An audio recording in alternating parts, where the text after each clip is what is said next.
Second year high school ako nang ma-experience ko ang hindi inaasahang pangyayari. Hindi ako naniniwala sa mga kung ano-ano, katulad ng mga nasasaniban ng masasamang espiritu.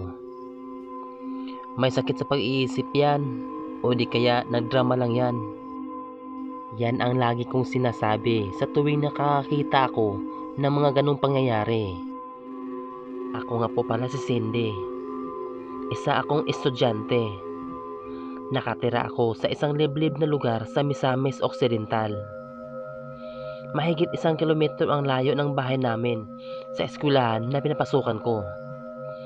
Araw-araw akong naglalakad, pero kahit malayo ay hindi ako nawalan ng pag-asa na makatapos sa pag-aaral. Doon sa likod ng eskwelahan namin ay maraming mga puno. Tuwing break time, doon kami tumatambay at kumakain ng pananghalian namin. Sabi ng mga magulang ko, nasa 25 taon na mahigit ang punong iyon. Hindi iyon pinapaputol ng mga namamahala dahil yun ang nagdadala ng sariwang hangin sa paligid. Hindi mainit ang eskwelahan dahil sa mga punong iyon. Pero ang sabi naman ng iba ay may nakatira sa puno kaya hindi pinapaputol. Wala kaming pakialam kung anong meron sa puno. Ang sa amin lang ay hindi kami maiinitan tuwing tanghali. Kung may activities kami ay doon namin ginagawa. Minsan pag makita kami ni Sir Andrew, pinapaalis kami dahil baka raw magalit yung nagbabantay. Nagsitawanan pa kami nung sinabi niya na baka magalit yung nagbabantay. Dahil ilang beses na kami doon naglalaro ay wala naman kaming nakitang nagbabantay doon sa punong iyon. Ilang araw din ang lumipas. Nabalitaan naming merong isang estudyante na sinasapian ng masamang espiritu. Napansin namin halos lahat ng sinasapian ay puro mga babae. Halos araw-araw iyon naglalaro doon sa tabi ng puno. Minsan ay niyaya pa namin kumain dahil puro laro lang ang nasa isip. Doon ko nasabi na dahil hindi kumakain kaya nagkakaganon. Pagkatapos ng klase namin sa umaga, lumabas kami ni Angie, Ryan at Glenn. Doon kami kumain sa likod ng room. Laking gulat ko nang makita ang isang lalaki na dumaan patungo sa puno. Hindi ko alam kung namalikmata lang ako. Natulala ako ng ilang segundo. Cindy, bakit parang ang lalim ng iniisip mo? Tanong sa akin ni Angie. Angie, may napapansin ka bang tao na dumaan dyan sa may puno? Tanong ko. Wala naman akong napapansin. Baka namalikmata ka lang, Cindy. Sagot naman niya. Gutom lang siguro yan, kaya kumain na tayo. Sagot naman ni Glenn. May nakita talaga ako. Kulor puti pa yung damit niya. Ngunit nagsitawanan sila nang sinabihan ko sila na kulay puti yung damit ng tao na nakita ko. Simula noon ay madalas nang nagpapakita sa akin ang isang lalaki hanggang sa nagkakakilala kami. Nakiusap siya na kung pwede ba raw akong sumama sa kanya. Noong una ay hindi ako pumayag dahil baka hindi ako makakabalik, pero katagalan ay pumayag ako. October 8, 2010, araw iyon ng Biyernes. Pagdating ko sa school, parang ang bigat ng pakiramdam ko. Gusto kong bumalik sa bahay dahil masama ang pakiramdam ko.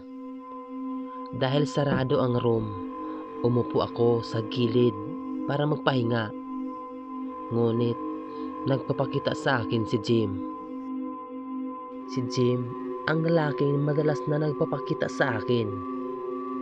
Hinawakan niya ang kamay ko at inalalayan niya ako sa paglalakad.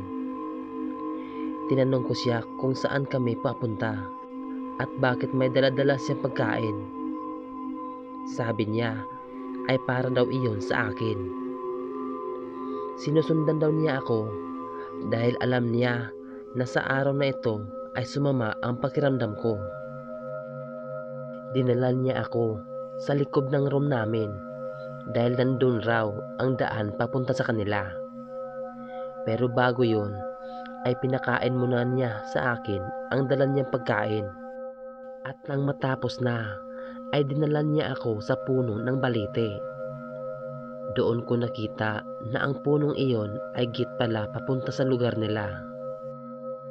Ang daming katanungan ang pumapasok sa isipan ko. Bakit may lugar doon sa puno? Matagal na kami nandun. Naglaro, gumagawa ng activity. Pero kahit isa sa amin ay walang nakakaalam na may magandang lugar pala doon sa punong iyon. Pagpasok namin ay doon ko siya nakilala ng husto. Siya raw ang prinsipe sa kanila. Nagulat ako nang marinig ko ang kanyang sinabi. Wala naman akong naririnig na may prinsipe sa lugar namin. Siguro ay baka panaginip lang ang lahat. Dinala niya ako sa napakagandang lugar. Ang linis ng paligid at ang lalaki ng mga building. Sabi pa niya sa akin ay gagawin daw niya akong prinsesa. May mga tao akong nakikita pero halos lahat sa kanila ay naka-blurred. Maliban lang doon sa lalaking nakasama ko. Gwapo siya at maamo ang kanyang mukha. Dinala niya ako sa bahay nila. Ang daming mga tao ang sumasalubong sa amin. Para akong artista na pinaghahandaan ang pagdating. Ang saya-saya ko sa lugar nila. Wala akong ibang iniisip. Hindi katulad doon sa amin. Problema sa pera, pagkain, sa pag-aaral dahil malayo ang eskwelahan. Pero doon sa lugar nila, parang nasa akin na ang lahat. Mayayaman ang mga nakatira doon. Lahat ng makikita ay puro malalaking bahay. Hindi katulad sa mundo namin. Ang daming mahirap na pamilya at isa na kami doon. Mababait naman ang mga magulang ni Jim. Lahat ng gusto ng anak niya ay binibigay nila. Ilang araw din ako doon sa lugar nila pero hindi ko naramdaman ang gabi. Walang gabi sa kanila at hindi rin sumisikat ang araw. Parang liwanag lang ng buwan ang makikita mo. Siguro ang isang araw sa mundo ay parang isang buwan na doon sa lugar nila. Sabi sa akin ni Jim, wag na raw akong bumalik sa mundo namin. Pero hindi ako pumayag. Sabi ko sa kanya, papayag lang ako kung isasama ko ang aking mga magulang at mga kapatid. Ayaw nilang pumayag sa gusto ko. Kaya nagdesisyon na akong bumalik sa amin. Pinipigilan niya akong umalis pero gumawa ako ng paraan para makalabas. Base sa kwento sa akin ng mga magulang at mga kapatid ko, bigla na lang daw akong hinimatay sa gilid ng room namin. Kaya pinatawag sila ng teacher namin dahil sinasapian raw ako ng masamang espiritu. Pagdating namin sa bahay, tinali nila ang mga kamay at paa ko dahil kung ano-ano na lang daw ang ginagawa ko. Nagbabago ang boses ko na parang may lalaking nagsasalita sa bibig ko. Kumuha sila ng pare at albularyo para gamutin ako. Pero hindi nila kaya. Dahil sa sobrang galit ng papa ko, ay kumuha siya ng chainsaw para putulin ang puno sa likod ng room namin. Pero paglapat pa lang, ay agad naman itong namatay at hindi na umandar. Walang nagawa si papa kundi ang umuwi. Naghanap ulit sila ng magaling na albularyo. Pagdating pa lang daw niya, ay naramdaman na ng albularyo ang kapangyarihan ng engkanto. Lumapit siya sa akin at tinawakan niya ang noo ko. May sinabi ang albularyo, pero hindi nila naiintindihan. Sabi ni Mama, kahit pare ay hindi nagawang palayasin ang engkanto sa katawan ko. Pero yung huling albularyo ay talagang napakagaling. Kumalma raw ako nang binasa ng langis ang ulo ko. Pero sadyang malakas talaga ang sumanib sa akin. May mga bagay siyang nilagay sa itim na tela at pinasok sa bulsa ko. Nakatulog ako ng kalahating oras. Pagising ko ay may sinabi ako kay Mama at Papa. Ma, sama kayo sa akin. Isama din natin si ate at kuya. Nang marinig ni Mama ang sinabi ko, tumakbo si Mama patungo sa kusina para kumuha ng makakain para pakainin ako. Tapos na akong kumain, Ma. Kaya ako nandito ay para sunduin kayo. Lahat ng sinabi ko doon ay naalala ko pa rin, katugma doon sa sinabi ni Mama. Tinanong nila ako kung saan ko sila dadalhin. Sabi ko, doon sa puno sa may likod ng room namin. Merong magandang lugar doon. Nagsitinginan sila Mama at Papa. Maya-maya pa ay nawala na naman ako sa sarili ko. Sabi ni Mama, pinuntahan raw nila yung punong kahoy na yon. Kasama nila ang albularyo. Nagdasal sila at humingi ng tawad at nag-alay para bumalik ako sa normal. Makalipas ang ilang oras, ay bumalik na sila sa bahay upang haplasan ako ng langis na may halong dahon ng balite.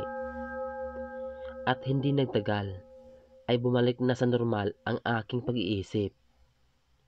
Hinihingal ako ng mga oras na yon, kaya pinainom nila ako ng maligamgam na tubig na may halong asin. Sabi ni Mama, 5 araw akong nakahiga at nakagapos ang mga kamay at paa.